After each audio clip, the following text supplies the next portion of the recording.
So many great stories and anecdotes from episodes 3 and 4. We are so lucky to have the director, Jason Hehir, on with us again from episodes 3 and 4. He directs The Last Dance.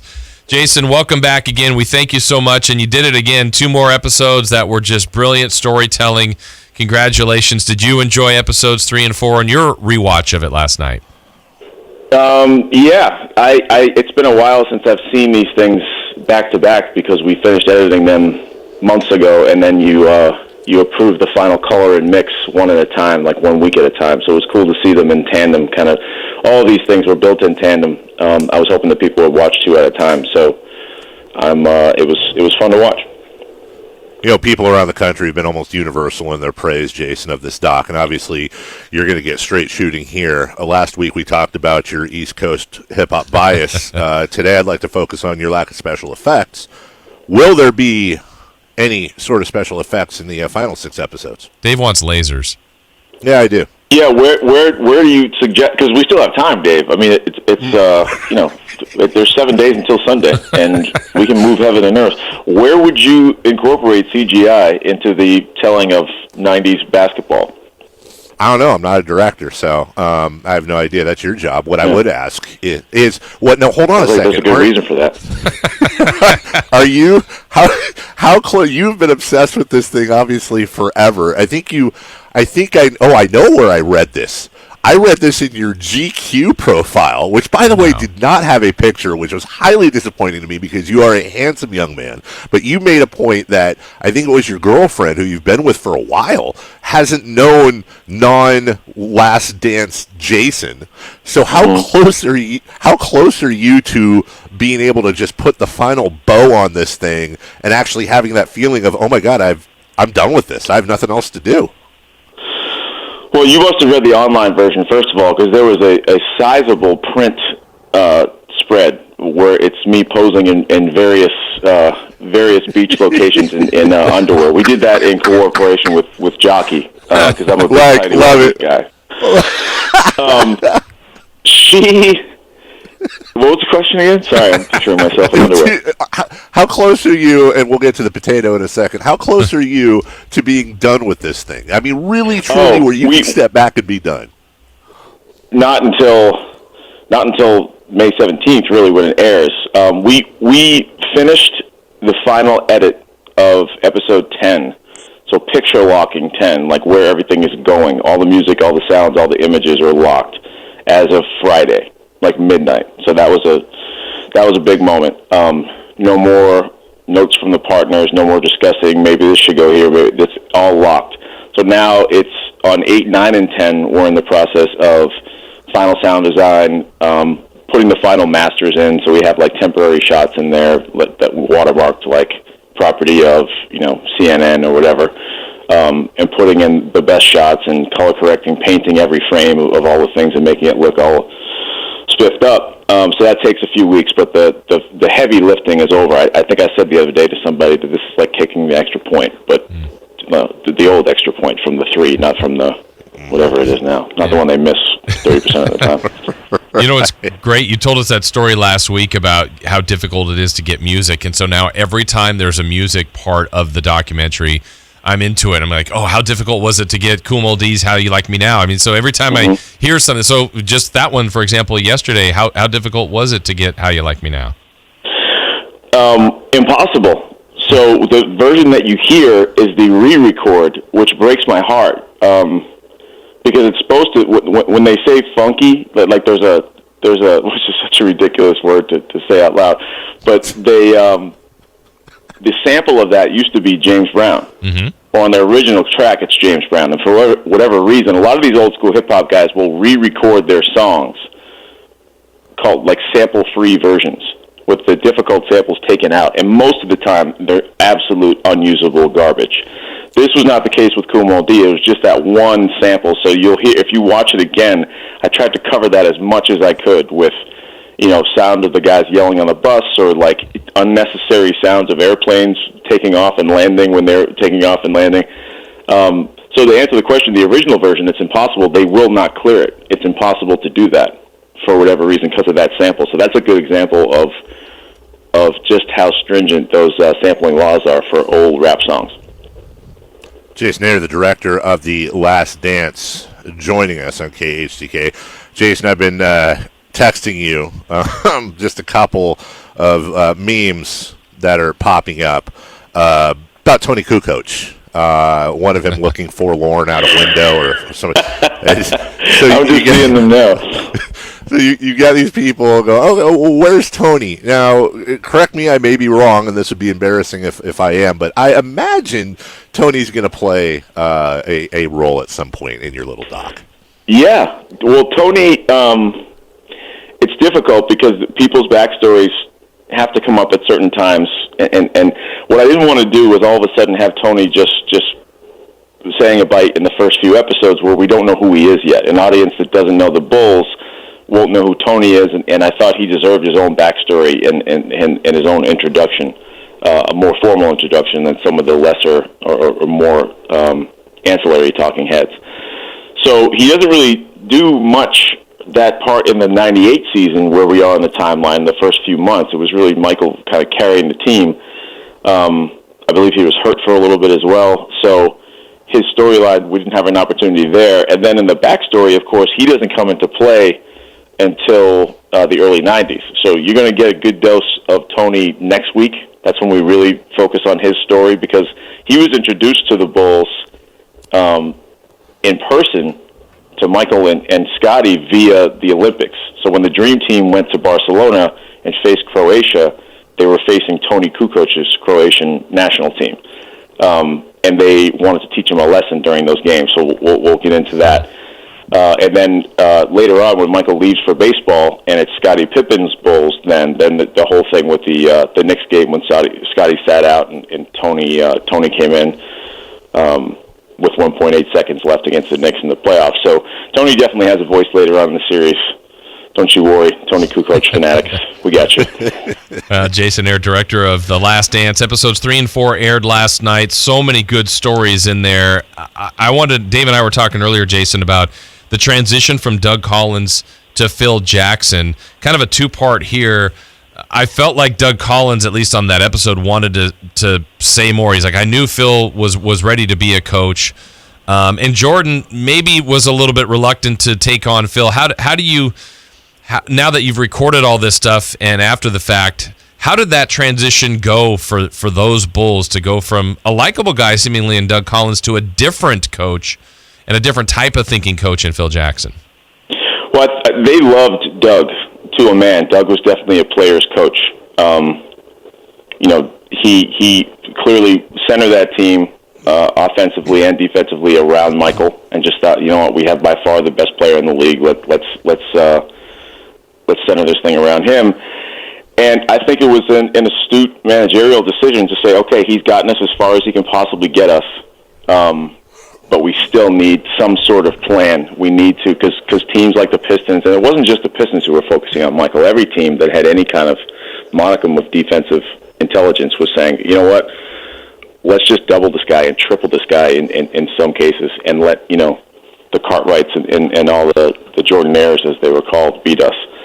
So Jerry Krause was a huge fan of Tex Winter, and he's a huge fan of the X's and O's, kind of just the brains behind how basketball works. So he installed Phil Jackson as Tex's mentor, or as Tex's mentee, I should say. And the time was right. It was odd timing because they had just made the Eastern Conference Final, and they're clearly a team on the rise. But I think they saw the writing on the wall. The thing is, I want to give Doug his just due, because. And he was eventually given a ring, by the way, by Jerry Reinsdorf. He gave him a ring or a gold watch. We did Doug's interview 2 Augusts ago, so I forget the story he told me. But they recognized that Doug was the one who laid that foundation of toughness and feistiness in that team. There's so many highlights. Doug himself got in a fist fight with the Pistons and was thrown over a table. Wow. By, I think it was Rick Mahorn during a brawl in those games. And then he injured his hand, so he couldn't throw passes in practice anymore. And they had to tell him, Coach, don't leave the bench anymore. You're not equipped to go out there. But Doug's story is fascinating. He was the number 1 pick in the NBA. Mm-hmm. I didn't even realize that. Wow. He was the number 1 pick. I mean, he was on that '72 Olympic team that was heartbroken and cheated by not by the Russians, but the Russians won when they shouldn't have. There should have been more time on the clock. So his story is fantastic, and he takes a lot of pride in the fact that he led a team that was on the come up and got them right to that precipice. He's kind of like, it's like a quarterback driving the team down the field, and then they go to first and goal at the 2, and they give it to a running back to bust it in. So I gave him his just due. I wish that we could have spent more time with Doug, but so many of these stories, we just have to keep going. Yeah.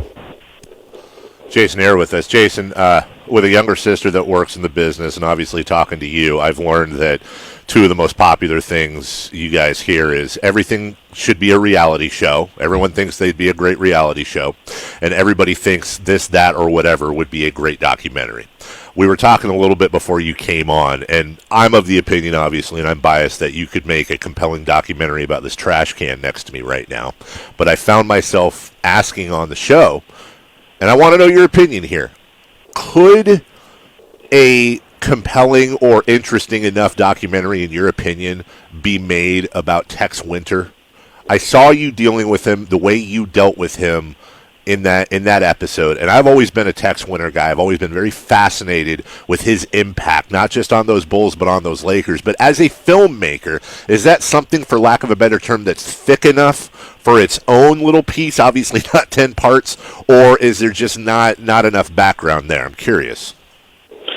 No, I think it would be a really basketball-heavy. Basketball fans Sure. would probably eat it up. I don't know if it would be as universally Sure. popular as it's certainly not a pop culture documentary. It's not an examination of fame and things like that. But yeah, Tex, and there's certainly, you saw that film. I love that old clip where he's explaining the triangle, and he's a young man at a chalkboard.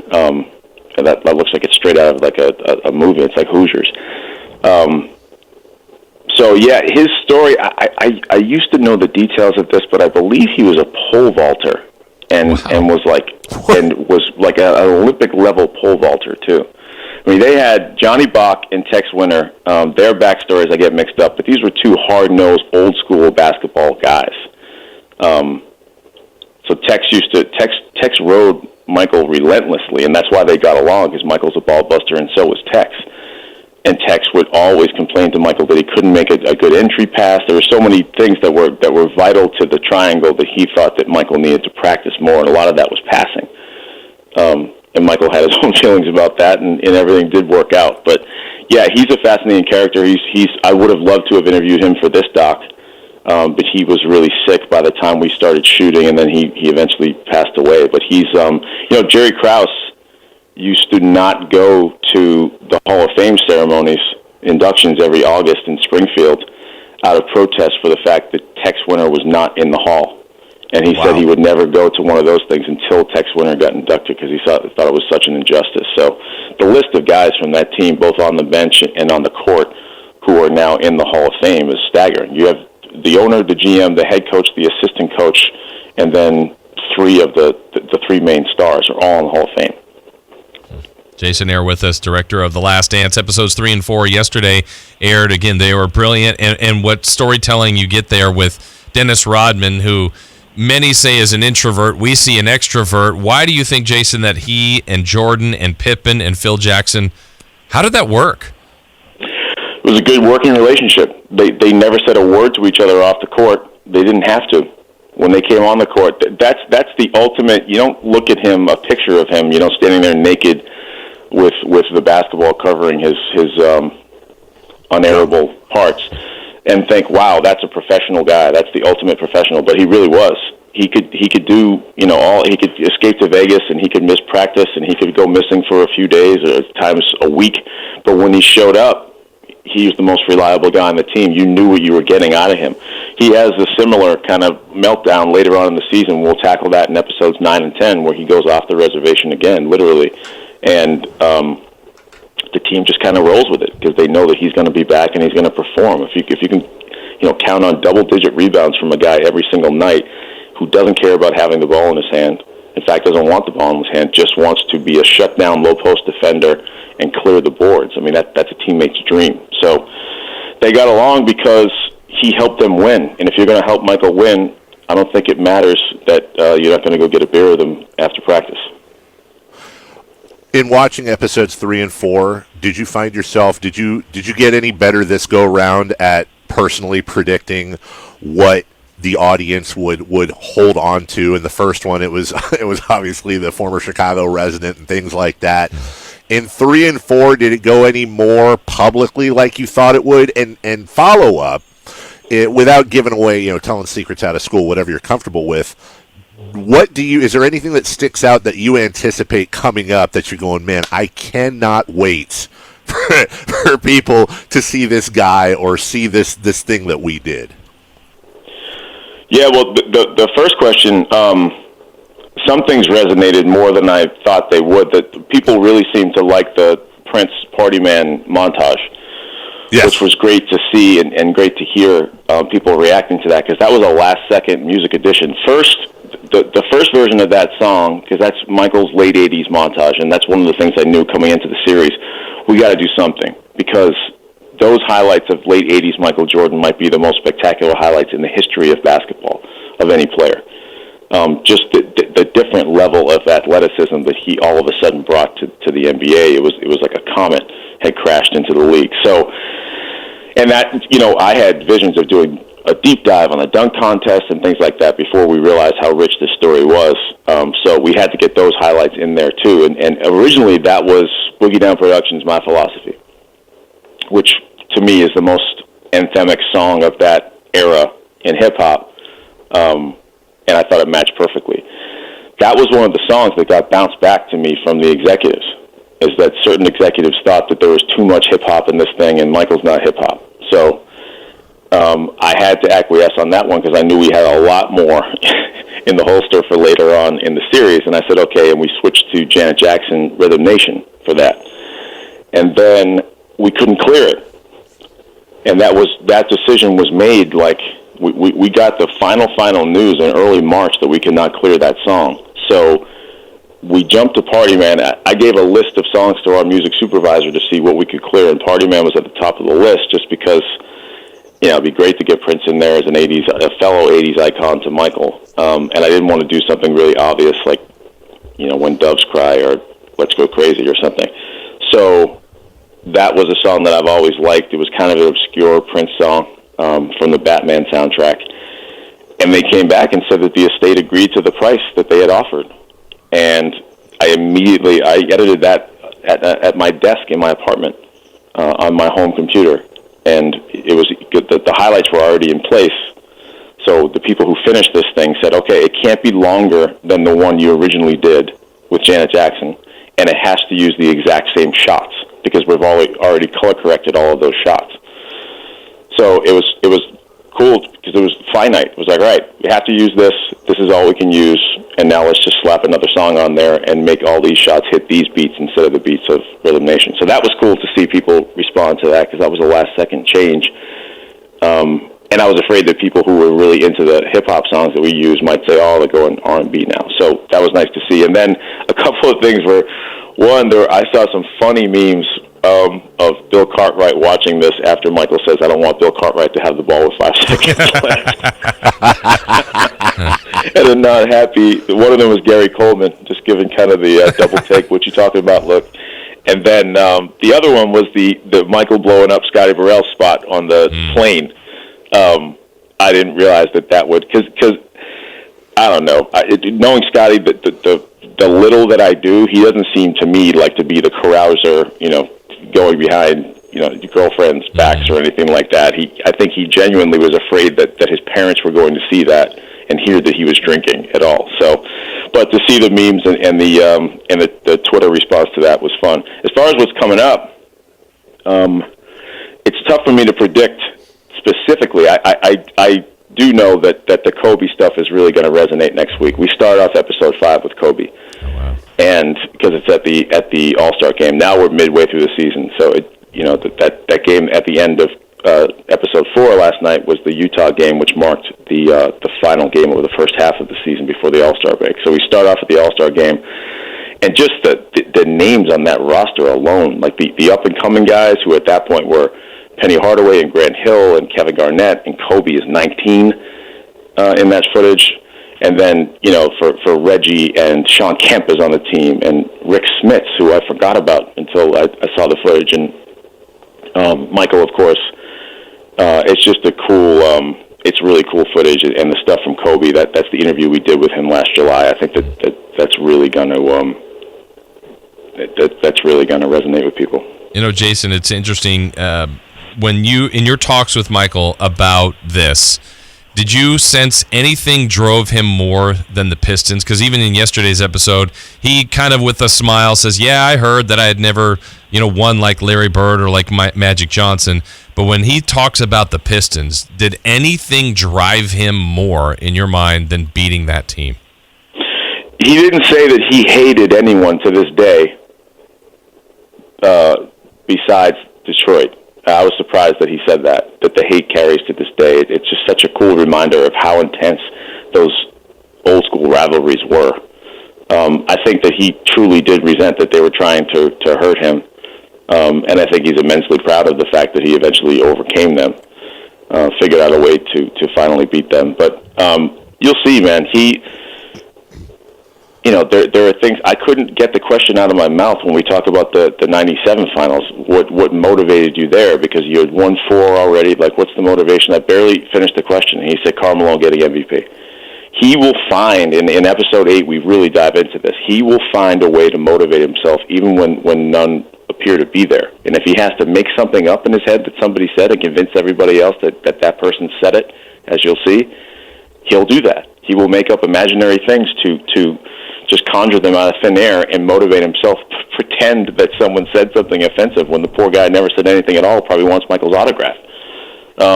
So it was a visceral hate that he had and has for the Pistons, but it's not unique to him. He is constantly finding ways to have a reason to beat you. Well, as good as it is talking to Jason, it's even better knowing that Joe and Mrs. Hehir are listening somewhere off in the distance right now, and I'm sure they are incredibly proud. These always fly by. Yes. We are out of time. I know you're doing a lot of speaking these days. Love you, buddy. Proud of you. Thank you for always giving us the time, and cannot wait to talk to you in a week. Hi to everybody in Newton, Massachusetts, Mom and Dad, and hi to everybody in Sacramento. Thanks for having me on, guys.